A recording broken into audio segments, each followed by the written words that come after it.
Bonjour, j'aimerais aujourd'hui vous rappeler qu'en tant que chrétien, en tant qu'enfant de Dieu, il est impossible de suivre le Christ en contrôlant les choses.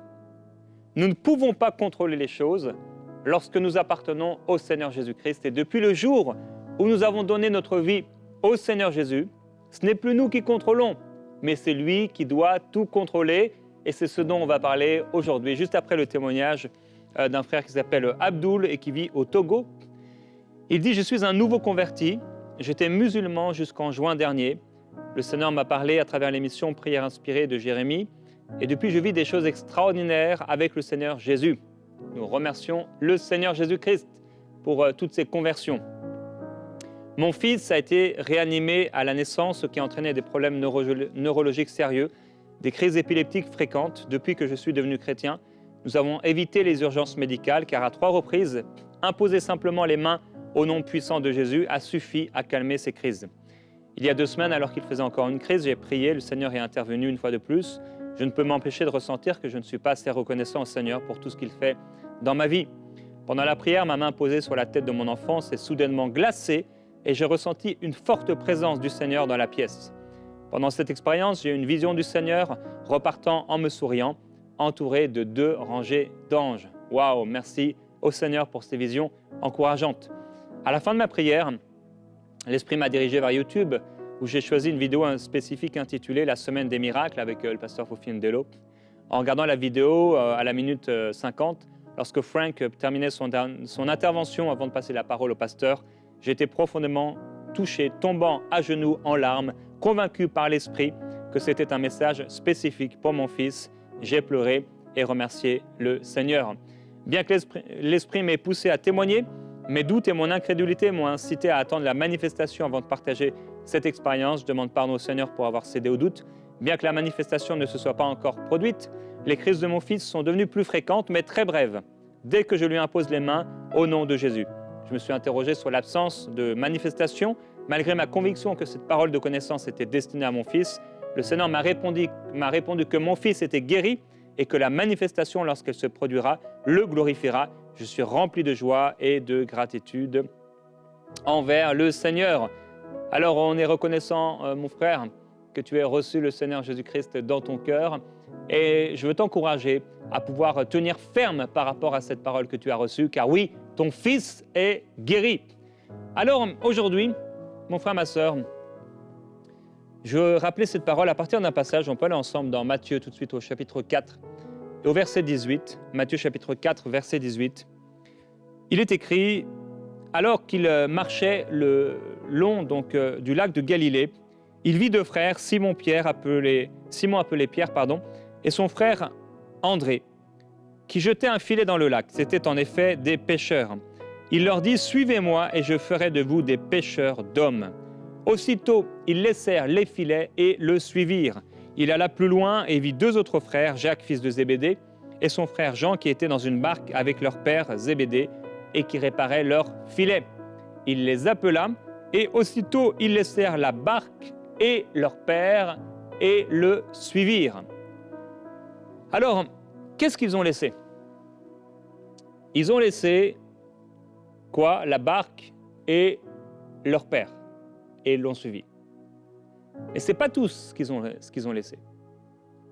Dans le texte, si on regarde un peu plus profondément, c'est vrai, le texte termine, en tout cas cette histoire, le passage termine en disant qu'aussitôt ils laissèrent la barque et leur père et le suivirent. Alors oui, ils ont laissé leur barque. Ils ont laissé leur père. Mais aussi, ils ont laissé leur lac sur lequel ils avaient l'habitude de travailler, de naviguer. Ils ont aussi laissé un peu plus loin, un peu plus haut, leur filet. Et leur filet montre aussi qu'ils ont laissé leur tâche, puisqu'ils étaient en train de réparer ces filets. Donc, qu'est-ce qu'ils ont laissé ce jour-là? Ils ont laissé leur lac, ils ont laissé leur filet, ils ont laissé leur tâche, ils ont laissé leur père, ils ont laissé leur barque.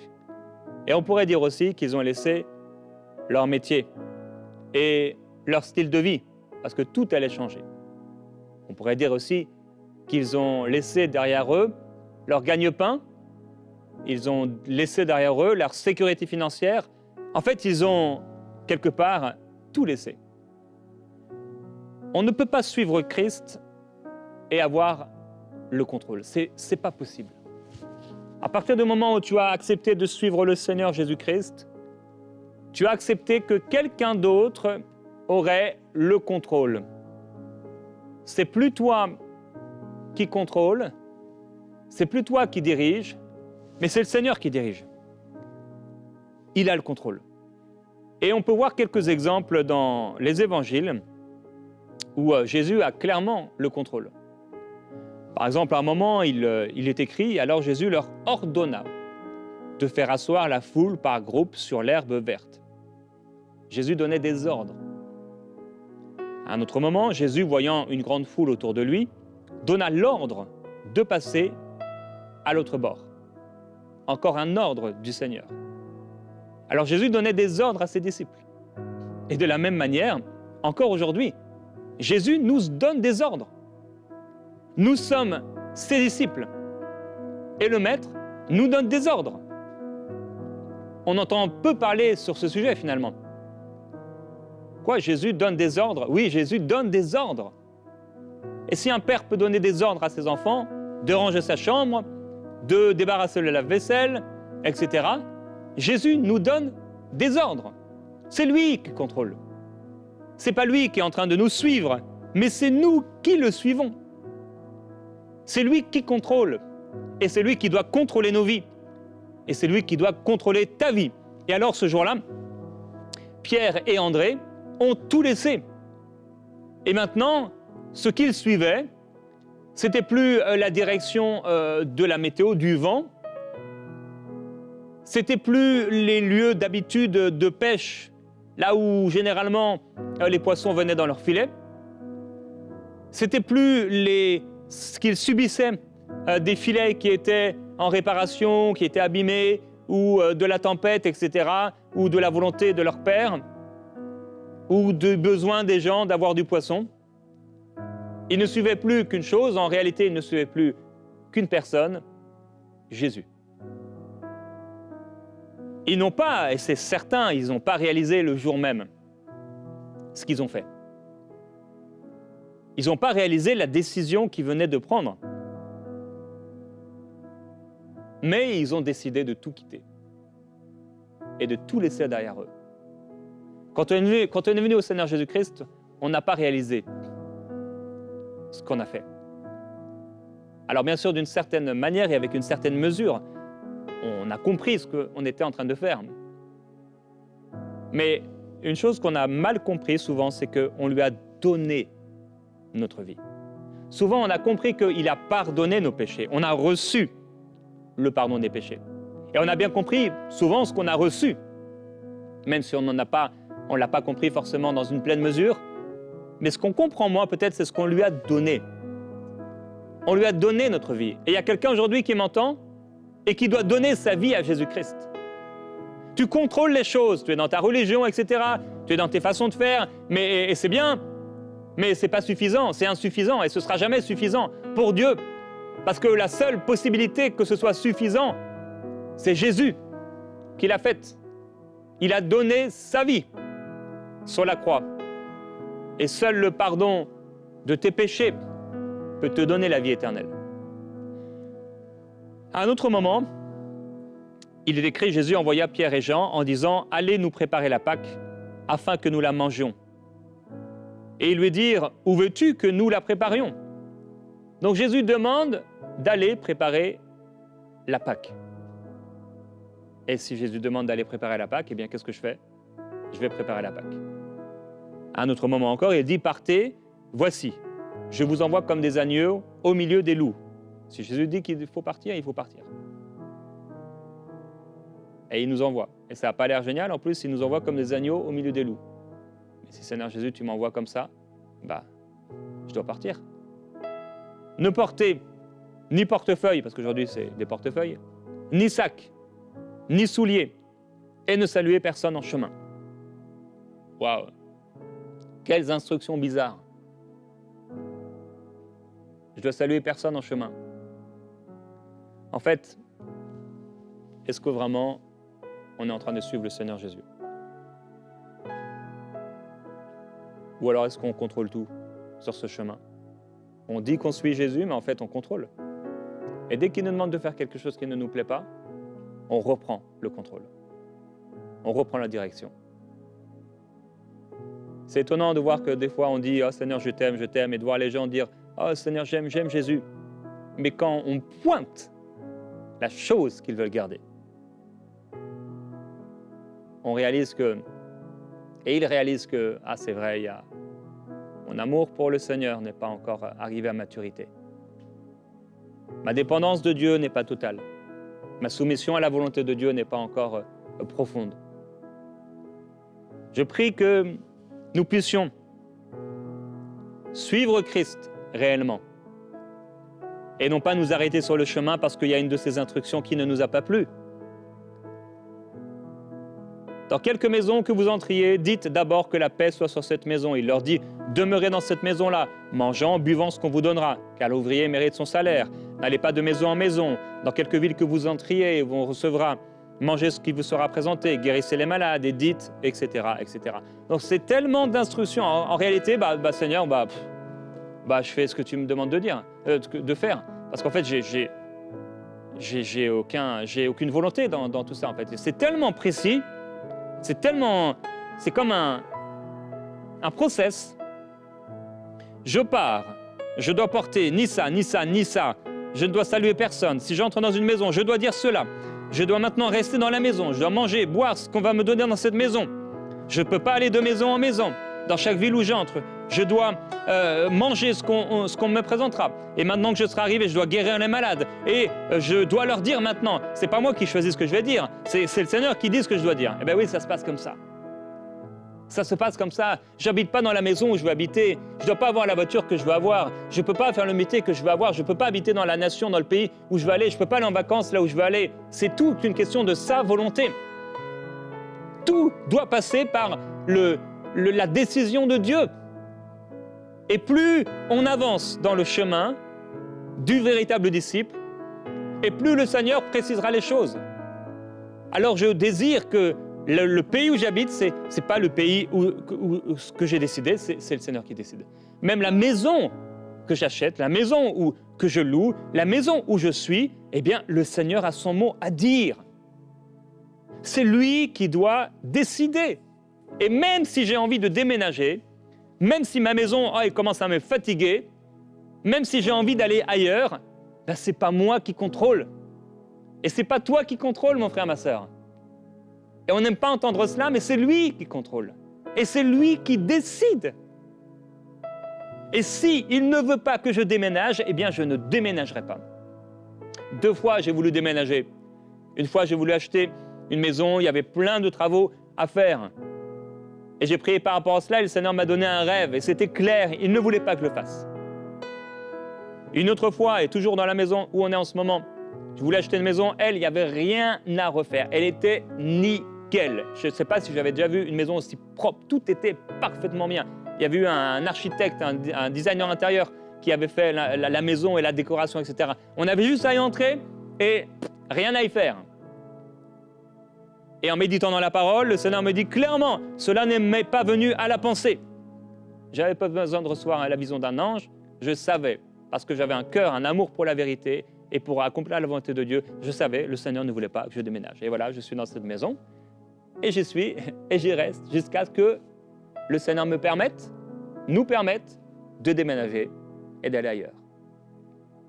Même la voiture. Je vends ma voiture parce que je ne suis plus en paix d'avoir cette voiture. Je vous ai dit cette semaine, elle a des réparations, elle a des problèmes. Mais même si elle avait eu ces problèmes, je l'aurais gardée. Et j'aurais gardé une voiture de cette marque. Mais je ne suis plus à l'aise, spirituellement, à l'intérieur. Alors, Seigneur, c'est toi qui fais. Il y a une marque de voiture, c'est ma marque de voiture préférée. Je trouve ces voitures très belles, intérieur, extérieur, c'est nickel. Mais depuis des années, j'ai pris la décision parce que dans mon cœur, Le Seigneur ne m'a pas dit, Jésus ne m'est pas apparu en me disant, Jérémie, je ne veux plus que tu achètes cette marque de voiture. Mais dans mon cœur, je sais que, non, c'est pas bon. C'est personnel.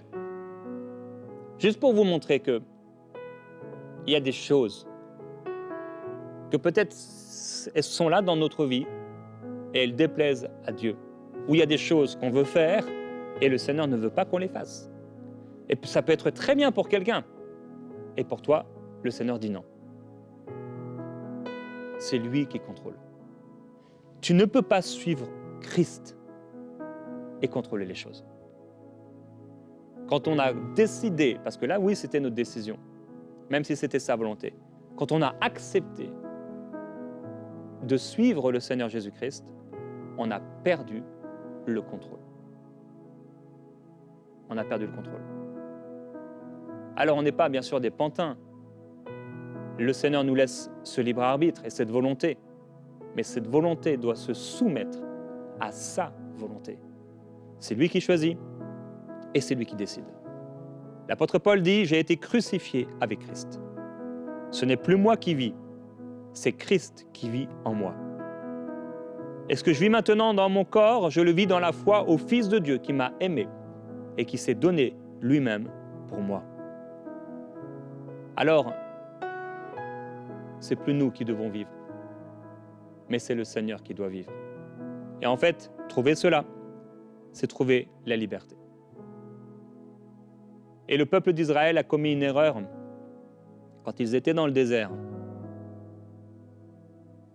Dans 1 Corinthiens, Paul dit que ils sont tous passés par la nuée, ils sont tous passés au travers de la mer, ils ont tous été baptisés en Moïse dans la nuée, dans la mer, ils ont tous mangé le même aliment spirituel, etc.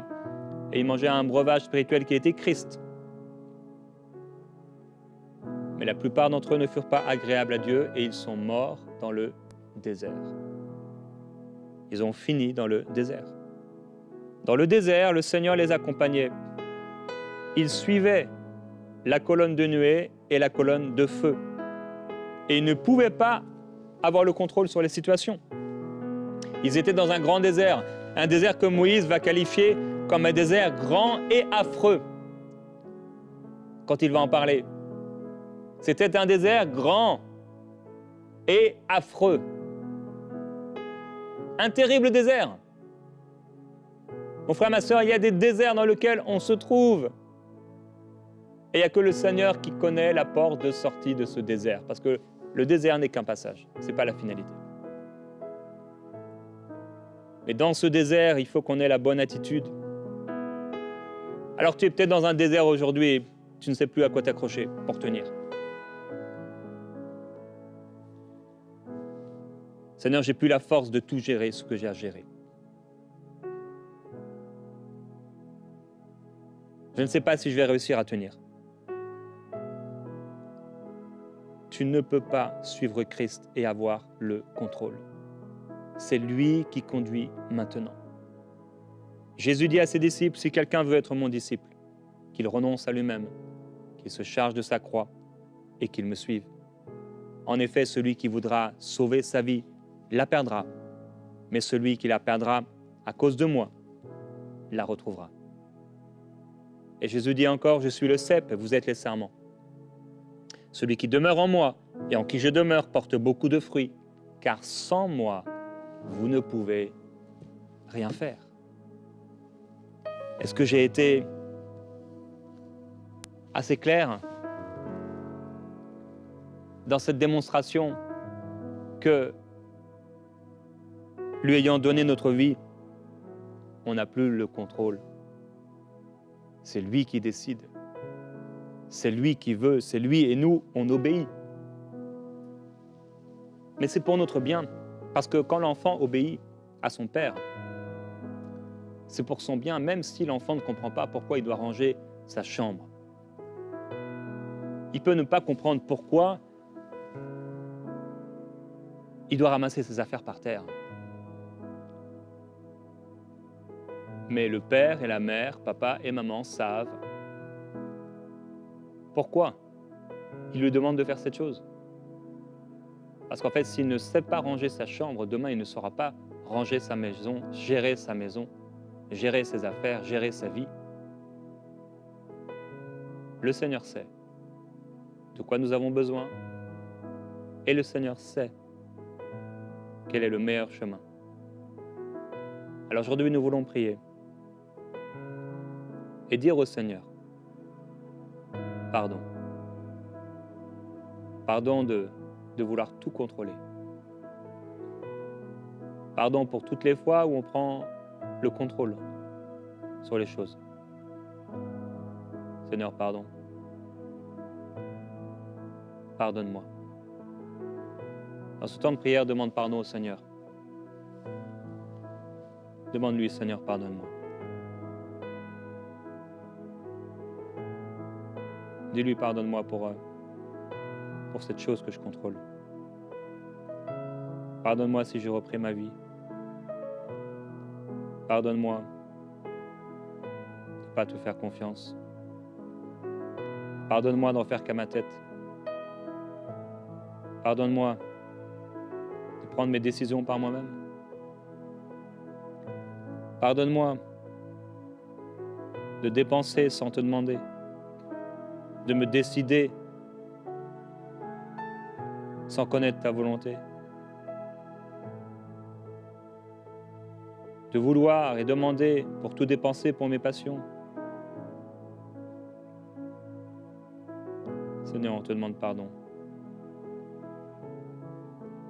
pour toutes les fois où on contrôle, on dirige, on gère les choses.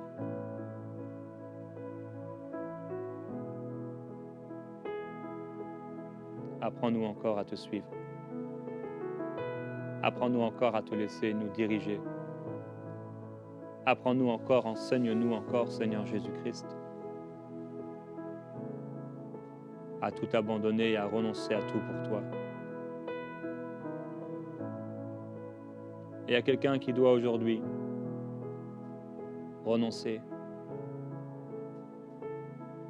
Il y a quelqu'un qui doit aujourd'hui revenir à cette décision personnelle que c'est plus ma vie, c'est plus ma volonté, c'est plus mes décisions, mais c'est les tiennes. Quelqu'un aujourd'hui doit revenir à cette bonne disposition. Cette disposition que tu avais quand tu lui as tout donné. Et comme Pierre et André, tu ne savais pas ce que ça allait impliqué. Pierre ne savait pas, ne s'imaginait pas qu'on allait l'amener dans un endroit où il ne voudrait pas aller, indiquant par quelle mort Pierre allait glorifier le Seigneur. C'est facile de dire, Seigneur, je te donne ma vie, mais c'est beaucoup plus difficile de le vivre. Je veux encourager quelqu'un aujourd'hui dans la prière. Tiens ferme. Tiens ferme. N'abandonne pas. Prends courage. Le Seigneur t'appelle. Il y a quelqu'un, aujourd'hui, je le sens clairement dans mon esprit, qui doit recevoir le Seigneur Jésus-Christ. Tu m'entends? Tu es un homme. Et tu dois recevoir le Seigneur. Tu es dans la quarantaine. Et le Seigneur t'appelle aujourd'hui. C'est aujourd'hui pour toi le jour de ton salut. Alors viens au Seigneur Jésus et abandonne tout pour lui. Et le Seigneur va changer et transformer ta vie et t'amener dans sa volonté. Il va prendre le contrôle. Merci de ce que tu fais, Seigneur. J'accepte de lâcher prise. J'accepte à nouveau de me laisser conduire par toi et de te laisser tout diriger. J'accepte de suivre tes ordres. Je veux t'obéir. Seigneur, je veux t'obéir. Je veux être un enfant obéissant. Je veux obéir à ta voix. Je veux obéir à tes instructions. Je ne veux pas me rebeller. Je ne veux pas résister à ta volonté, à ta voix, à ce que tu es en train de faire dans ma vie. Je ne veux pas être comme le peuple d'Israël dans le désert, à tomber dans le péché, à chercher à accomplir, à assouvir mes désirs, mes pulsions. Non, je veux t'obéir. Je veux porter ma croix. Je veux te suivre sur le chemin resserré. Je refuse de me donner une foule de docteurs selon mes propres envies. Des gens, des prédicateurs qui vont me caresser dans le sens du poil, qui vont m'amener dans des chemins larges, spacieux. Non, je choisis de t'obéir. Je choisis de ne plus rien contrôler. J'accepte d'être ton disciple. J'accepte ta volonté. J'accepte de me soumettre. Je me soumets à toi. Mon frère, ma sœur, dis-le au Seigneur, je me soumets. Je me soumets à toi. Je me soumets à ta volonté.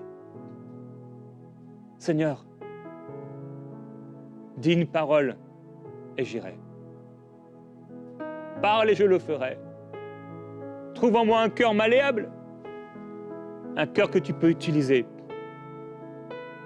Trouve-moi malléable, un vase malléable, un outil malléable entre tes mains. Fais ce que tu veux. Grandis en moi et que je diminue. Que je diminue. Prends le contrôle. Prends le contrôle dans mon travail. Prends le contrôle dans mes affaires. Prends le contrôle dans ma famille. Prends le contrôle dans mon couple. Prends le contrôle dans l'éducation de mes enfants. Prends le contrôle dans mes finances. Prends le contrôle dans mes dépenses. Prends le contrôle dans mon service pour toi. Prends le contrôle de mon temps. Prends le contrôle de mes journées. Prends le contrôle de mes soirées. Prends le contrôle de mes désirs. Prends le contrôle de mes aspirations. Prends le contrôle de ma pensée. Prends le contrôle de mon intelligence. Prends le contrôle, Seigneur, des désirs les plus profonds en moi. Prends le contrôle de mon imagination. Prends le contrôle de mes rêves, de mes nuits, de mes jours. Prends le contrôle et viens tout diriger. Je veux te suivre et t'obéir. Car je sais que te suivre, m'approcher de toi, c'est mon bien.